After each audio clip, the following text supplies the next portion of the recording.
देखिए, कोई भी जिम्मेदारी से हम कभी हटते नहीं हैं। जो जिम्मेदारी मिलती है उसका एकदम सर्वोत्तम काम करते हैं उसमें। और ये नरेंद्र भाई मोदी जी के प्रति आभार व्यक्त करते हैं। भारत सरकार में हमको केंद्रीय मंत्री में उन्होंने चयन किया और विभाग भी कुछ ऐसा ही मिला है जो गरीबों से संबंधित है, रोजगार से संबंधित है, जिसकी आवश्यकता बिहार में है।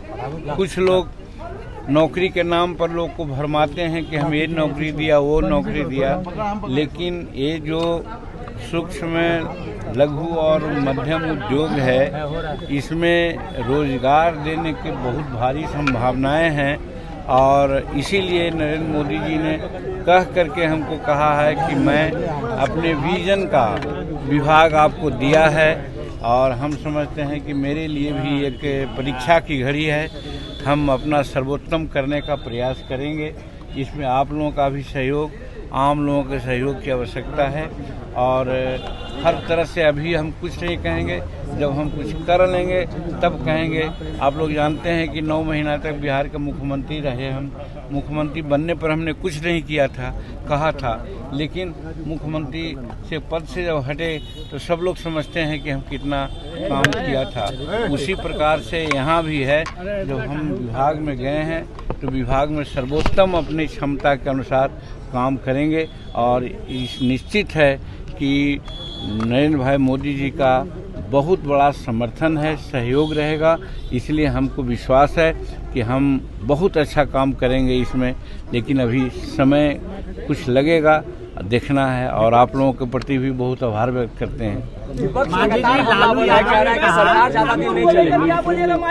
देखिए, विपक्ष का तो यही काम है, डे 1 से हम लोगों की गिनती वो करते रहता है, तो वो तो अपना काम है, कर रहा है। लेकिन सच्चाई है कि नरेंद्र भाई मोदी जी काफ़ी अच्छा बहुमत में हैं और सरकार बनी है।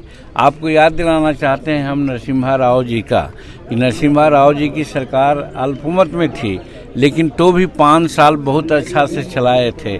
और ये सरकार तो हमारी बहुमत में है। ठीक है, भाजपा का बहुमत नहीं है, एनडीए का बहुमत है। और आज 300 से ऊपर हमारी संख्या बढ़ गई है। तो इसीलिए वो लोग जो कहते हैं मन बहलाने के लिए कहते हैं, सच्चाई यही है कि 5 साल बहुत बढ़िया से काम होगा। और पहला और दूसरा टर्म में नरेंद्र मोदी जी जो काम किए हैं उससे आगे बढ़ कर के वो काम करेंगे, उनका दृढ़ संकल्प है। देवेश ठाकुर का एक बयान आया है, उन्होंने साफ कहा है कि उन्हें मुसलमान और यादव ये हमको पता नहीं है, ये बात हम ईवीएम पर जो क्या सवाल करते हैं, जब सुप्रीम कोर्ट और इसका जो एक कमेटी बनी थी उसने कहा कि ईवीएम का कहीं कोई दोष नहीं है, ईवीएम सब तरह से ठीक है, तो फिर उनको तो सिर्फ दोष को छिपाने के लिए, सच्चाई तो यही है कि जनता ने उनको नकारा है।